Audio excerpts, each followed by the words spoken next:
बाद पहलगाम में इस तरीके का हमला होता है। आज 48 पर्यटन स्थल पर्यटकों के लिए बंद कर दिए गए। सुरेंद्र राजपूत हमारे साथ जुड़े हुए हैं। आपने सुना सरकार की तरफ से कहा गया है कि 0 टॉलरेंस होगा और उस दिशा में काम किया जा रहा है। सरकार के रवैये से क्या विपक्ष संतुष्ट है? क्या अभी भी आपकी मांग है कि विशेष सत्र बुलाने से इस पर चर्चा हो पाएगी? सुरेंद्र राजपूत। 3-4 चीजें हैं साहिल भाई। हम देश की सेना के साथ, देश की सरकार के साथ और देश की पूरी हुकूमत के साथ शाना बशाना कंधे से कंधा मिलाकर के खड़े हुए हैं।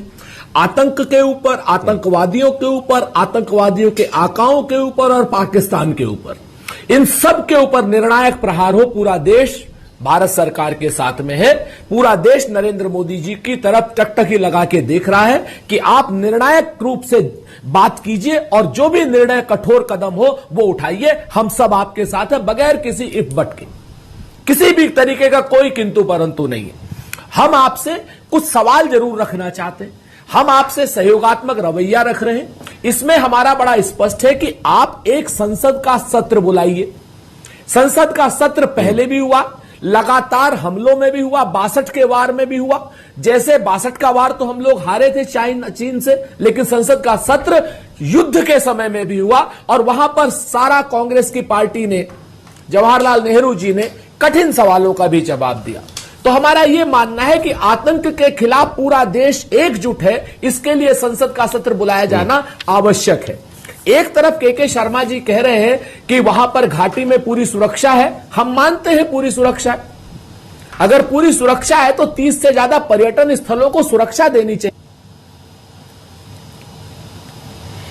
सुरेंद्र राजपूत से हमारा संपर्क शायद टूट गया है, लेकिन कुछ सवाल वहां पर वो उठा रहे हैं आज की स्थिति में। लेकिन हमारे साथ सलमान निजामी भी इस वक्त जुड़े हुए हैं। सलमान, आप परसों इस चर्चा में शामिल हुए थे हमारे साथ में, और तब आपने कहा था कि किस तरीके से इस पूरे मामले पर कश्मीरी जनता उनके साथ में नहीं है, क्योंकि उन्हें चाहिए कि पर्यटक वहां पर आए, कश्मीर की इकोनॉमी बढ़े, और उसके तर्ज पर वहां पर प्रदर्शन भी किए गए थे। लेकिन अब जो जानकारी यहां पर आ रही है कि ऐसे कई संगठन जिन पर पहले से पाबंदी लग चुकी है, लेकिन वो संगठन वहां पर ओवरग्राउंड वर्कर्स को, कि जो टेररिस्ट की मदद करे, उनकी मदद करने में वहां पर जुटी हुई है।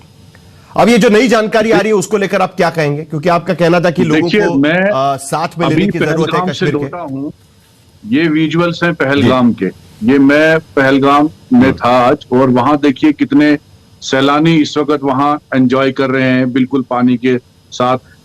तो कहने का मकसद ये है कि जम्मू कश्मीर में आतंकवादी हमले बहुत बार हुए और हमने उसका मुकाबला किया। आज भी मैं वहां था पहलगाम में, थोड़ा डर का माहौल था, लेकिन फिर भी सैलानी वहां मौजूद थे और उन्होंने ये बहुत अच्छी बात की जो उनके मुंह से मुझे सुनने को मिली। उन्होंने कहा कि अगर हम यहां आना छोड़ देंगे, एक तरफ से तो हम पाकिस्तान को तो एक मौका दे देंगे कि भाई कश्मीर हमारा है ही नहीं, आ जाइए आप कब्जा करिए। तो हमारा आना यहाँ बहुत जरूरी है, और इसलिए हम भी अपील करते हैं आपके चैनल के माध्यम से, जो लोग ये नैरेटिव फैला रहे हैं कि भाई यहाँ लोकल ना लोकल। देखिए, मैंने आपको पहले भी कहा पिछली डिबेट में कि लोकल प्रेजेंस हो सकती है। इक्का दुक्का लोग जो होते हैं, जो पाकिस्तान के पेरोल पे हैं कई सालों से, वो आज की बात नहीं है। सेपरेटिज्म है, कई ऐसे पत्थरबाज थे वो पेरोल पे थे। तो आज वो अगर मेन स्ट्रीम में आना चाहते हैं या इक्का दुक्का लोग हैं इन्वॉल्व, तो उसका मतलब नहीं है कि पूरा कश्मीर जो है उसमें इन्वॉल्व है। आज जो वहां के लोकल थे, उन्होंने कहा कि हम हिंदुस्तान के साथ जुड़ना चाहते हैं, हम हिंदुस्तान के साथ जो है खुश हैं। और जो चेंज दिखा है कश्मीर में कुछ सालों से, मैं तो हर बार ये कहता हूं कि बदलाव मुझे दिखा, क्योंकि पहले पत्थरबाजी होती थी, आतंकवादी हमले होते थे और लोकल लोग जो हैं वो उनके समर्थन में बाहर निकलते थे। आज जो है आतंकवाद के खिलाफ जो है लोग बाहर निकले हैं, लोग अमन चाहते हैं। लेकिन उसके बावजूद भी कई बैंड संगठन वहां पर घूम रहे हैं और लोकल रिक्रूट्स वहां पर चल रहा है। और उसको लेकर आज ही हमने देखा कुछ जगह से तस्वीरें भी आई कि वहां पर लाउड स्पीकर से बताया गया कि ये सारे संगठनों पर पाबंदी लगा दी गई है, इनके बहकावे में मत आइए। ये आज भी करना पड़ रहा है कश्मीर में। 5 साल हो गए, 370 हट गया, इलेक्शन हो गए, बड़ी संख्या में लोगों ने आकर वोट भी किया, उसके बावजूद ये क्यों हो रहा है? कहीं ना कहीं तो इसका जवाब भी तो ढूंढना पड़ेगा।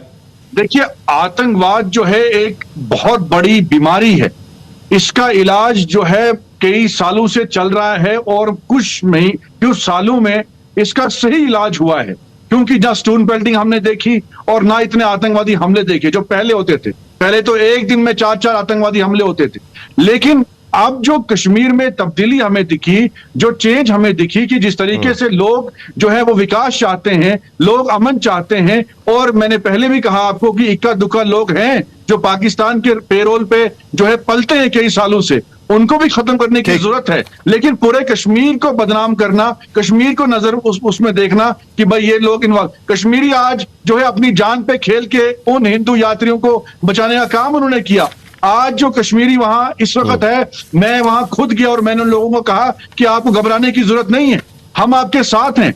अगर आपको किसी भी चीज की जरूरत है तो कश्मीर बदलाव चाहता है। कश्मीरी मुसलमान जो है उसके अंदर कश्मीरियत है, इंसानियत है। वो पत्थरबाजी रुक गई है। सुनील राजपूत हमारे साथ दोबारा जुड़ गए हैं। सुनील राजपूत, आपकी बात खत्म करिएगा, लेकिन जानकारी के लिए अभी भी जिस तरीके से जानकारी मिल रही है उसके मुताबिक कुपवाड़ा, हंदवाड़ा, अनंतनाग, त्राल, पुलवामा, सोपोर, बारामुल्ला, बांदीपोरा में 100 ऐसे लोग हैं कि जो इस तरीके के संगठनों से जुड़े हुए पाए गए और उनको हिरासत में लिया गया छापेमारी के बाद में। सुनील राजपूत, आपकी बात खत्म करिए। देखिए, जो इंटेलिजेंस के इनपुट्स आ रहे हैं और इंटेलिजेंस की जो रिपोर्ट्स आ रही हैं, लगभग 117 लोग वहां पर, लोग बताते हैं कि 117 लोगों के आसपास विदेशी लोग वहां पर सक्रिय हैं। मैं आपसे कई चीजें कह रहा हूं, ये सब काम इंटेलिजेंस यूनिट्स के हैं, सरकार के हैं, और हमें सरकार के हर कदम पर भरोसा है। हम इस सरकार को या सेना को किसी भी तरीके की कोई बात नहीं करना चाहते। हां, हम राजनीतिक नेतृत्व से जरूर चाहते हैं कुछ चीजें। हम चाहते हैं राजनीतिक नेतृत्व दिल्ली से लेकर के श्रीनगर तक ट्रांसपेरेंसी हो। दिल्ली, कश्मीर ने अपना जवाब दे दिया आतंकवाद को, कश्मीरियों ने अपना जवाब दे दिया आतंकवाद को, कश्मीरियों ने बता दिया कि हमें हिंदू मुसलमान नहीं करें, हमें यात्री चाहिए। और सरकार कह रही है कि वहां ज्यादा से ज्यादा टूरिस्ट जाए। तो एक तरफ सरकार कह रही है ज्यादा से ज्यादा साहिल भाई टूरिस्ट जाए, और दूसरी तरफ सरकार कहती है कि हम 30 बड़े पर्यटक स्थलों को बंद कर देते हैं। तो टूरिस्ट वहां क्या घुइयां छीलने जाएगा? क्या करने जाएगा टूरिस्ट वहां? या तो आपको चाहिए कि 30 के 30 या 40 जो भी टूरिस्ट पर्यटन स्थल है, उन जगहों पे ज्यादा से ज्यादा सिक्योरिटी दीजिए आप, उनको जो टूरिस्टों को कुछ अच्छी और फैसिलिटीज दीजिए आप। लेकिन कर क्या रही है सरकार केंद्र की कि नहीं साहब, हम यहां पर सुरक्षा नहीं दे सकते। तो आप ये दोनों चीजें एक साथ नहीं चलती, आग और पानी एक साथ नहीं चल सकता। आप आतंकवादियों को नेस्त नाबूद कीजिए, कश्मीरियों की सुरक्षा कीजिए, कश्मीरी पर्यटकों की सुरक्षा कीजिए। यह जिम्मेवारी है आपकी। और कश्मीरी पर्यटकों की सुरक्षा करने में और कश्मीरी पर्यटन की सुरक्षा करने में और उनके पर्यटन स्थल की अगर आप सुरक्षा कर पाएंगे तो पूरा देश कुलकर्णी की तरीके से, जो एक मुंबई के एक बहुत बड़े एक्टर हैं, अभी पहलगांव पहुंचे हुए हैं, वो पहुंच जाएंगे, अजीत अंजुम पहुंच जाएंगे, हम पहुंच जाएंगे, आप पहुंच जाएंगे। लेकिन हम जाएंगे तो ये बात करके जाएंगे ना कि हां साहब, पर्यटन स्थलों की सुरक्षा सरकार कर रही है। लेकिन यहां पर जो सरकार कहती है वो कंट्राडिक्टरी बात कह रही है। दिल्ली में कुछ और कह रही है और कश्मीर में कॉन्ट्राडिक्शन चल रहा है। तो हम आपसे के शर्मा जी जल्दी से आपका जवाब, उसके बाद मुझे जरा इनके सूद साहब के पास जाना है, क्योंकि ये मामला थोड़ा सा गंभीर है जिस तरीके से मामला आज की स्थिति में बना हुआ है, तो उनसे भी कुछ जानकारी हमें लेनी है। लेकिन के शर्मा जी, जल्दी से आपका जवाब। नहीं, मुझे आश्चर्य है, कांग्रेस पार्टी जो दोहरा चरित्र दिखाती है, एक तरफ तो कह रही है कि हम सरकार के साथ हैं, दूसरी जो सरकार जो वहां पर, आप समझ सकते हैं साहिल भाई कि जम्मू कश्मीर जो है वो सीमावर्ती राज्य है, सीमा पर युद्ध सा माहौल है, बहुत से पर्यटन स्थल एकदम सीमा से जुड़े हुए हैं, बाकी लोगों नहीं, लेकिन जो सीमा से जुड़े हुए हैं उन क्षेत्रों पर वहां की राज्य सरकार की